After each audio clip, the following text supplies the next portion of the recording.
Et bonjour à vous, on se retrouve aujourd'hui pour une nouvelle vidéo dans laquelle on va parler de GTFO Beans. Alors pour ceux qui ne connaissent pas, c'est un site qui nous permet de en fait lister plusieurs binaires, enfin plein de binaires qui sont disponibles sous Linux pour augmenter nos privilèges, faire de l'escalation de privilèges. Alors au niveau de l'escalation de privilèges, il y en a, on va dire, deux grandes catégories. Il y a l'élévation de privilèges au niveau latéral, donc à l'horizontale, c'est-à-dire qu'on va passer d'un user qui a peu, voire pas du tout de droit, et on va essayer de se connecter en tant qu'un autre utilisateur qui lui a un peu plus de droits, mais pas tant que ça, ou alors qui a des droits différents qui nous permettra ensuite d'augmenter nos privilèges. Il y a aussi l'élévation de privilèges, mais à la verticale. Cette fois-ci, on va directement essayer de targeter un utilisateur qui a beaucoup plus de droits, voire potentiellement directement le root. Dans ce cas-là, ça va nous être vachement utile avec GTFO Beans. Donc on peut voir qu'il y a vraiment pas mal de binaires qui sont listés. Alors, comme il le précise ici aussi, les binaires là qu'on voit ici, c'est des binaires légitimes qui sont de base ou pas sur certains systèmes Unix. En l'occurrence, ils ne sont pas vulnérables. De base, par exemple, le programme B64 n'est pas vulnérable. Par contre, l'environnement dans lequel il est, si certaines permissions ou certains droits sont mal accordés à ce binaire-là, alors il va pouvoir être utilisé pour exploiter les vulnérabilités et gagner directement soit un shell, soit pouvoir lire des fichiers sensibles, soit pouvoir aller écrire dans des fichiers dans lesquels on n'a pas l'autorisation normalement, ce genre de choses. Donc on va voir concrètement comment faire pour trouver ces binaires et on verra ensuite des exemples en suivant GTFO Beans de comment on peut faire pour les exploiter. Alors le premier, en l'occurrence ici, j'ai choisi, c'est au niveau des capabilities. Si on ne sait pas ce que c'est qu'une une capability plutôt, on peut aller chercher par exemple Linux capabilities. Je vous invite toujours à faire vos recherches si vous ne savez pas de quoi on parle. Donc là, c'est directement sur la page du man. Et ça va nous expliquer un peu de qu'est-ce que c'est, pourquoi ça a été mis en place, à partir de quand ça a été mis en place, ce genre de choses. Donc voilà. Et ils nous disent en fait, donc d'habitude, pour vérifier les permissions, les systèmes, les implémentations, les implémentations traditionnelles, je vais réussir, de Unix, ils distinguent deux catégories de process, ceux qui sont privilégiés et les autres. Donc en fait, ceux qui sont privilégiés, c'est ceux qui sont run en tant que root, donc le user ID de A0, et tous les autres, c'est ceux qui n'ont pas le user ID à 0.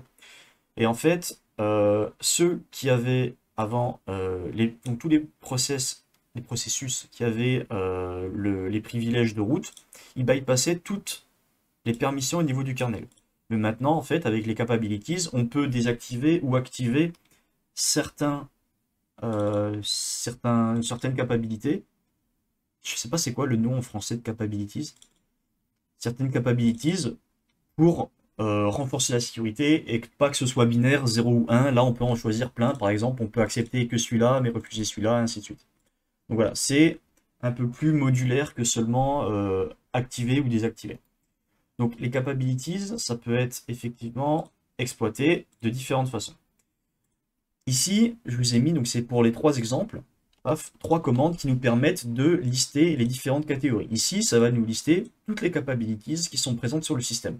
En théorie, quand on cherche à faire de l'escalation de privilèges sous Linux, on ne va pas utiliser manuellement ces commandes. Alors on peut effectivement, si on veut le faire manuellement, mais il y a des outils qui existent, comme par exemple Linpiz. Linpiz qui est l'un des scripts les plus connus sous Linux pour faire de l'escalation de privilèges. Linpiz.sh GitHub. Si vous voulez aller voir, normalement, vous tomberez directement dessus. Et en fait, qu'est-ce que c'est? C'est un script bash qu'on lance sur la machine qu'on veut tester. Et ça va, en fait, lancer plein de commandes de ce style-là, mais de manière automatisée. Comme ça, on n'a pas besoin de toutes les retenir. Et ensuite, ça nous fait un petit rapport, voilà, de ce qu'il a trouvé, est-ce qu'il y a des choses vulnérables ou pas. En l'occurrence, si vous voulez tester dessus, ou tester sur des machines vulnérables, je vous conseille Metasploitable 2, qui est une machine qui est faite, il y a beaucoup de vulnérabilités dessus, voilà, proposée par Rapid7, qui nous permet de tester dessus plein de vulnérabilités qui sont présentes. C'est vachement utile au niveau de l'élévation de privilèges, parce qu'il y a plein de chemins différents. Il y a aussi des rooms sur TryHackMe qui parlent de l'élévation de privilèges. de l'escalation. Vous pouvez aller faire un tour aussi, c'est assez intéressant. Donc ici, le premier, c'est les capabilities. Donc la commande, moi je ne vais pas lancer un in-piece parce que chaque fois c'est trop long, je vais juste lancer la commande associée. Donc ici, ça va rechercher les capabilities. Alors pour un souci de temps de vidéo, je vais juste lancer comme ça, paf, et pas avec un slash. Alors je vais vous expliquer la commande quand même. Alors getCap, c'est la commande qui va nous permettre de lister toutes les capabilities sur la machine. -R pour récursif, et on donne un chemin d'accès. De base, c'est comme ça pour aller sur la machine. Mais moi, j'ai fait en sorte pour la vidéo de mettre les fichiers binaires en local directement dans ce répertoire-là, pour que ce soit beaucoup plus rapide. Donc je vais faire le point pour spécifier le répertoire courant. Et ici, on a la redirection vers le dev nul qui fait que toutes les erreurs en fait ne vont pas être affichées sur le terminal. Donc ici, on peut voir que j'ai un binaire dans le répertoire courant qui est Python 3 et qui a la capability qui s'appelle cap7uid. Okay, donc si on va sur GTFOBINS, qu'on cherche notre petit Python, alors ici, il n'y a pas Python 3, mais c'est juste la version qui change et les deux fonctionnent de la même manière. Donc ici, on peut voir qu'on est sur la page correspondant à Python et on a plein de cas différents, des cas d'utilisation. Si on va voir un shell, si on va voir un reverse shell, si on veut upload un fichier, si on veut télécharger, écrire, lire, tout ça. Et tout à la fin, on a capabilities. Donc ça, c'est ce qui nous intéresse parce qu'on a vu qu'on a listé les capabilities et Python 3 en avait et c'est cap7uid qui est ressorti. Et là, qu'est-ce qu'on lit? On dit que, donc en fait, si le binaire, il a la capability cap7uid positionnée, donc qui est mise, c'est notre cas ici, alors, ou bien s'il est exécuté par un autre binaire avec la capability machin, eh bien, ça peut être utilisé en tant que backdoor pour maintenir notre privilège et manipuler notre propre, manipuler son propre process, user ID process. Et ici, il nous donne un exemple de comment l'exécuter. Alors, les deux premières lignes, c'est comment reproduire la capability, comment mettre la capability sur le truc. C'est juste pour le POC, c'est ce que j'ai fait avant. Si on regarde, moi, dans le répertoire, je fais un ls-là, j'ai un Python 3 qui est ici, et en fait, j'ai juste fait une copie du Python qui existait de base, et dessus, j'ai pas utilisé de getCap, mais j'ai utilisé setCap comme c'est indiqué ici. SetCap pour mettre la capability suivante sur le binaire que j'ai copié. Et ils nous disent que du coup, pour l'exécuter, il suffit de taper la commande suivante. Hop, donc avec Python, alors moi je modifie un peu parce que j'ai pas Python, mais j'ai Python 3. Qu'est-ce que ça va faire? Bon, en fait, en utilisant le binaire Python, on va l'invoquer et on va lui dire d'exécuter la commande import OS. Donc ça va load le module OS. On set notre user ID à 0, donc en tant que root. Et ensuite, on exécute la commande. Donc os.system, ça va exécuter la commande suivante. Bin.sh. On peut modifier juste un peu avant pour vous montrer qu'on est bien exécuté en tant que root. Si je lui demande d'exécuter la commande ID et que je lance, on peut voir que mon user fait bien la commande ID. Alors là, j'ai pas fait de sudo, j'ai rien fait. Hein. On est d'accord que mon user ID est égal à 0, donc root. C'est-à-dire que là, en fait, avec ça, je peux exécuter des commandes en tant que root. Donc si je fais, du coup, je rechange ce qui était avant, bin sh, hop, qu'est-ce que j'ai? Là, j'ai mon shell qui a changé, j'ai le petit dièse, le petit hashtag qui signifie que je suis bien root. Et si je fais un ID, je suis passé root et je peux faire un cat root.txt par exemple pour récupérer le flag. Ça, c'est un flag que j'ai créé dans le répertoire root. Évidemment, si je suis pas root et que je tente d'y accéder, ça me met permission denied. Bon, là, c'était une première façon de faire de l'élévation de privilèges en utilisant GTFOBINS, donc la base de données qui nous donne, avec Python. J'ai pris Python comme ça parce que je l'avais sous la main et j'ai trouvé que c'était un bon exemple. Alors également ici, soit on peut directement chercher dans la liste, ils sont tous affichés par ordre alphabétique, soit on peut directement taper le nom dans la barre de recherche, donc ici Python, ou alors si on veut, on peut aussi filtrer par différentes possibilités. Ici, moi c'était les capabilities qui m'intéressent, donc je clique sur capabilities et ça va m'afficher tous les binaires pour lesquels il y a un exploit à faire avec les capabilities. Ici, on voit bien que dedans, il y a Python. Donc, on peut cliquer directement dessus et ça nous emmène directement à la section correspondante. Donc, voilà, ça, c'était un premier exemple avec les capabilities. Ici, maintenant, on va faire un deuxième exemple avec le sudo. Alors, sudo, c'est une commande qui permet d'exécuter justement d'autres commandes en tant qu'utilisateur privilégié. Donc ici, pour lister les droits, les commandes qu'on a le droit d'exécuter avec un utilisateur, avec un autre potentiellement, avec un autre utilisateur, je vais lancer un sudo-l. Et ici, alors ici évidemment, j'ai le droit de lancer toutes les commandes parce que mon utilisateur est dans le groupe sudo. Mais pour les besoins de la vidéo, j'ai laissé ça. Mais évidemment, vous sur la machine, potentiellement, il n'y aura pas ça. Si vous faites un sudo-l et que vous avez ce droit-là, all, ben en fait, vous êtes root de la machine. Vous avez juste besoin de faire un sudo dessus et c'est bon. Alors, sudo dessus, mais il faut connaître quand même le mot de passe de l'utilisateur. Ici, on peut voir que j'ai un autre droit qui apparaît. Donc, le droit est exécuté, enfin, donc la commande peut être exécutée en tant que root, sans avoir besoin du mot de passe. Ça, c'est très important. Et on peut exécuter la commande apt. Donc là, vous allez me dire, OK, en tant que simple utilisateur, donc en tant qu'utilisateur Croze, je peux exécuter la commande apt en tant que root sans mot de passe, mais à quoi ça me servir? Ça va juste me servir en fait à installer des fichiers. Sauf que non, parce que grâce à notre ami GTFOBINS, on peut aller voir ce qu'il est possible de faire avec le binaire apt. Alors évidemment, tous les binaires ne sont pas répertoriés, et il y en a certains qui ne sont pas forcément exploitables avec ce genre de fonctionnalité. Donc là, si je cherche apt, donc c'est pas apt-get, c'est apt, qu'est-ce que j'ai? Alors, on peut voir que je peux avoir un shell en lançant apt changelog apt, mais moi, ce qui m'intéresse, c'est sudo. Alors, pour le sudo, il y a trois possibilités. Soit je lance un sudo apt changelog apt, et en fait, ça va invoquer less. Less qui est, comme ils lui disent, un pager. Donc ça va nous afficher toutes les fonctionnalités d'apt. Donc là, en l'occurrence, ça va nous afficher le changelog. Et on va pouvoir exécuter des commandes à l'intérieur de celui-ci. On se rappelle, comme j'ai lancé en sudo en tant que root, et que je peux le faire sans mot de passe, si je peux exécuter des commandes à l'intérieur, en fait, j'exécute les commandes en tant que root, vu que je l'ai lancé avec sudo. Ça, c'est ce qui nous intéresse. On peut également le faire d'une autre façon. Donc ici, on va installer un fichier qui est en fait un shell. Voilà, donc on crée un package qui est en fait un shell et on va tenter de l'installer. Et ici, c'est une autre possibilité. Bon, nous, ce qui nous intéresse, ça devrait être suffisant. Donc on va tenter.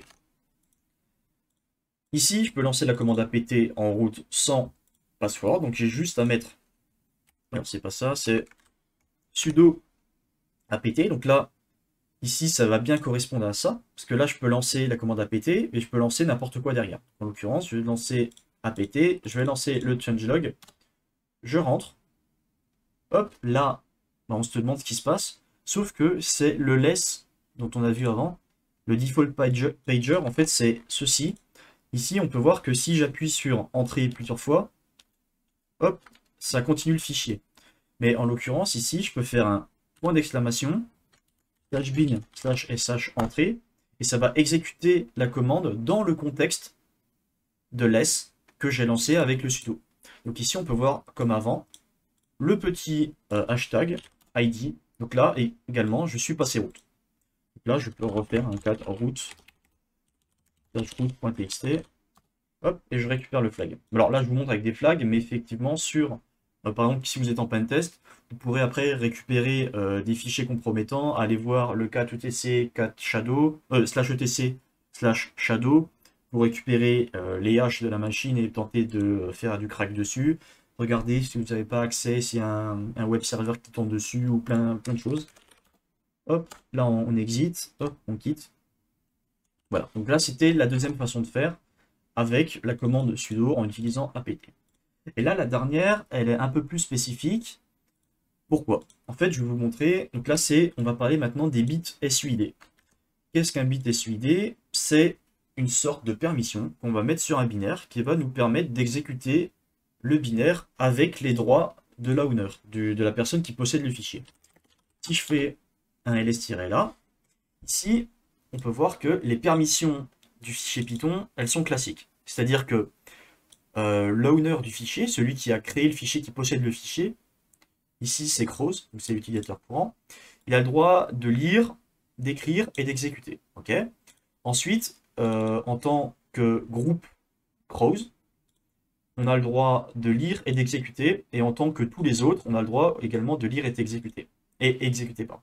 Ça, c'est les droits, on va dire, classiques d'un binaire qu'on peut exécuter. Maintenant, ici, on a l'exemple de Gawk. Gawk, qu'est-ce que c'est? En fait, c'est un peu comme Awk pour faire... alors, je ne sais plus exactement s'il y a une définition, mais Gawk, c'est à peu près comme Awk, c'est pour faire de la manipulation de strings, aller lire dans les fichiers, ce genre de choses. Ici, on peut voir qu'il est un peu spécial parce qu'il est en rouge, il n'est pas en vert classique. Et il y a le petit S ici, à la place du execute. Et bien en fait, le S, ça veut dire qu'il a le bit SUID positionné, et ça veut dire que en tant que n'importe quel utilisateur, on va pouvoir exécuter ce fichier-là, donc ce binaire, avec les droits de l'owner, les droits de celui qui possède le fichier. Ici, celui qui possède le fichier, c'est root.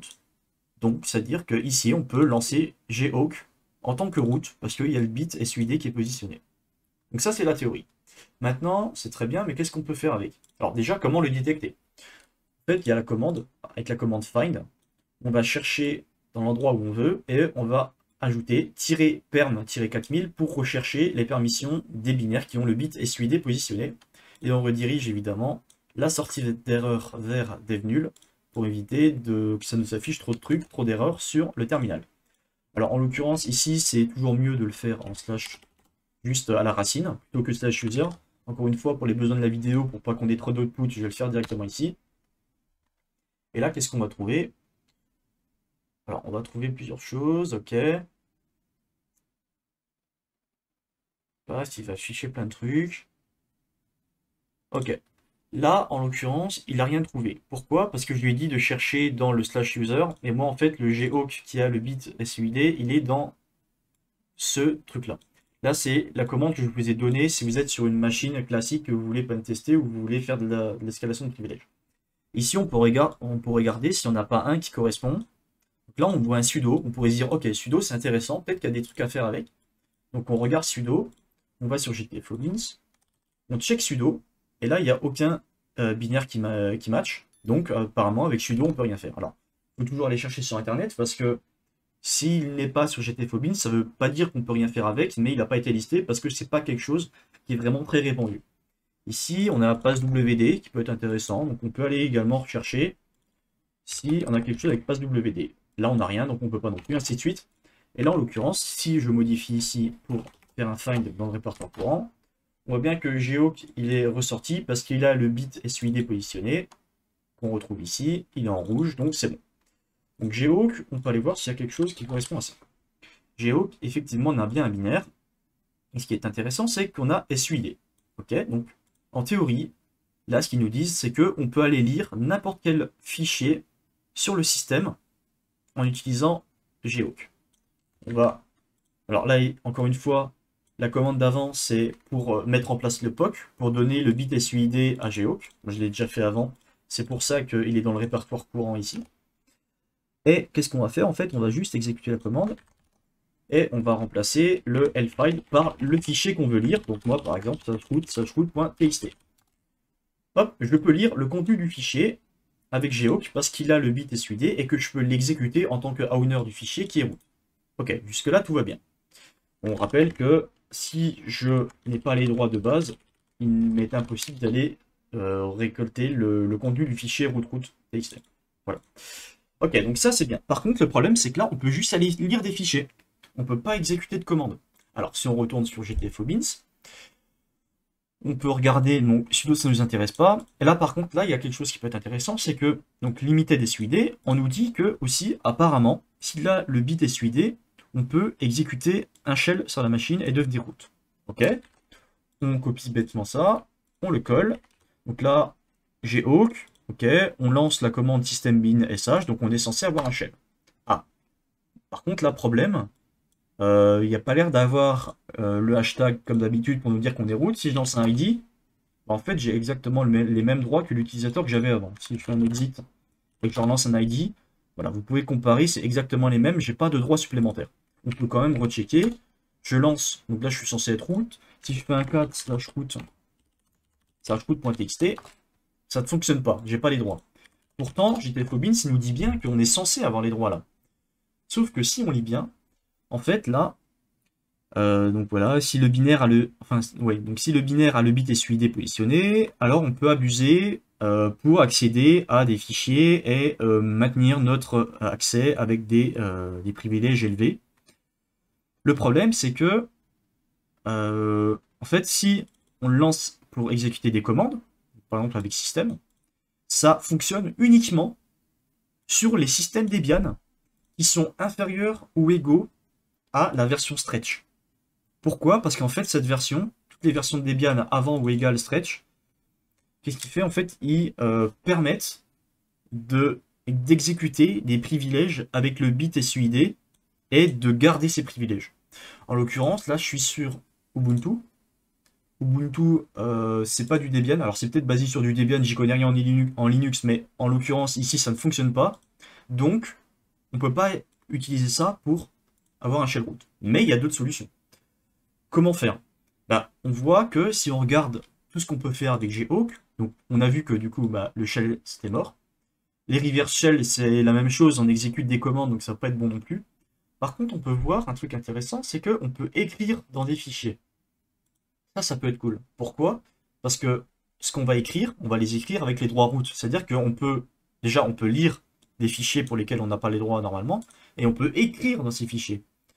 Il y a quelque chose qui est intéressant sous Linux, c'est le fichier etc passwd. Il est très connu.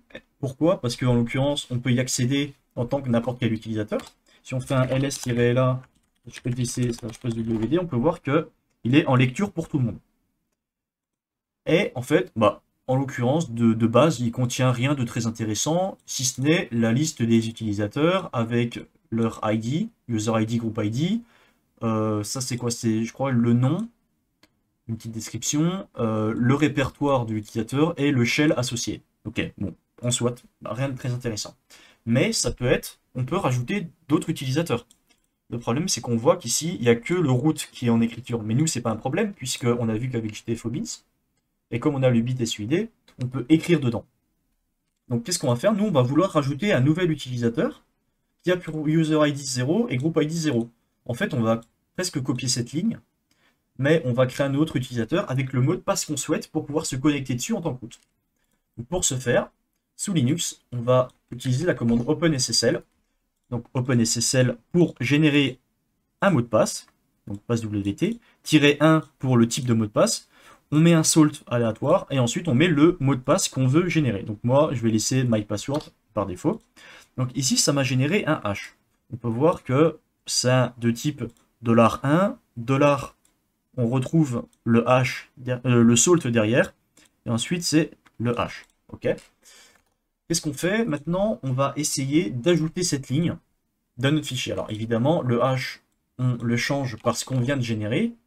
On vient de générer ceci, donc on le copie et on le met à la place de notre hash. Donc là, en fait, qu'est-ce qu'on va faire? On va créer un utilisateur qui s'appelle backdoor, qui a les droits de root, et on va pouvoir y accéder avec le mot de passe qu'on a généré avant, donc myPassword. On copie cette ligne. Alors, je ne vais pas la copier tout de suite. On retourne sur GTFO-Beans. Ici, on voit que pour écrire dans un fichier, c'est assez simple. Paf, on récupère ça. Hop, on copie. Et là, on va juste modifier ce qui nous intéresse. En l'occurrence, donc local file, ça je vais modifier. Là, je vais mettre qu'on veut écrire dans /etc/passwd. Qu'est-ce qu'on veut intégrer? On modifie data par la ligne qu'on veut ajouter dedans. Donc nous, c'est celle-ci. Hop. Mais ce qu'il faut faire, c'est faire gaffe, c'est si on met juste comme ça, le simple chevron, ça va écrire, ça va complètement supprimer le fichier et le réécrire. Donc dans notre fichier, on aura juste cette ligne-là. Nous, on veut l'ajouter à la fin. Donc on va mettre un double chevron. Voilà, on modifie un peu le payload. Double chevron. Alors, pasGhawk, mais ./Ghawk, parce que moi, celui qui est vulnérable, qui a le bit SUID, qui est dans le répertoire courant. Mais vous, sur un système Linux, potentiellement, s'il y a un binaire qui a le bit SUID, il sera dans le /user/bin qui est dans votre variable d'environnement path. Donc, il n'y aura pas besoin de mettre le // sur le bon. Ici, en l'occurrence, on vérifie. Donc,Ghawk, on va écrire dans le fichier etc/passwd et dedans, on va rajouter cette ligne-là à la fin. Ok, on tente de ça, on le lance. Est-ce que ça a fonctionné ou pas? Ok, on n'a pas d'erreur. C'est déjà une bonne chose. On va retourner voir notre fichier passwd, voir ce qu'on avait dedans. Et si on fait un 4, qu'est-ce qu'on a? On peut voir que tout à la fin, on a une nouvelle ligne, donc celle qu'on a ajoutée. Donc le user backdoor qui n'existait pas avant, avec justement le hash qu'on a généré, et il a le user ID 0 et group ID 0, et on peut se connecter dessus avec bash. Donc, si maintenant je fais su backdoor pour me connecter à l'utilisateur backdoor, il va me demander un mot de passe. On se rappelle qu'on a généré le hash avec le mot de passe mypassword. Du coup, on va mettre mypassword, et là, paf, qu'est-ce qu'on a? On a le fameux petit chevron d'ID, enfin le petit chevron de route, un petit ID, et on est route. Et du coup, on peut refaire tout ce qu'on veut sur la machine, vu qu'on a les accès, les pleins accès, les pleins pouvoirs sur la machine. Voilà, donc c'était une petite vidéo, j'allais dire assez courte, mais elle quand même dure 25 minutes, pour vous montrer un petit peu comment ce qu'était GTFO Beans, comment on l'utilise, et des exemples. Alors là, évidemment, je vous ai fait que 3 exemples. J'ai essayé de changer à chaque fois le binaire à exploiter, ainsi que le type d'exploit. Donc là, c'était les capabilities. Ensuite, on a vu avec sudo. Et le dernier, on a vu encore un cas un peu plus particulier, parce qu'apparemment, on avait le bit SUID, mais finalement, on n'a rien utilisé du bit SUID. On a utilisé quelque chose d'autre qui était listé comme juste de l'écriture avec les droits out. Voilà, donc j'espère que cette vidéo vous aura plu. N'hésitez pas à laisser un petit pouce bleu, ça fait toujours plaisir. Vous abonner pour être au courant des prochaines vidéos. Et on se dit à la prochaine. Allez, bye bye.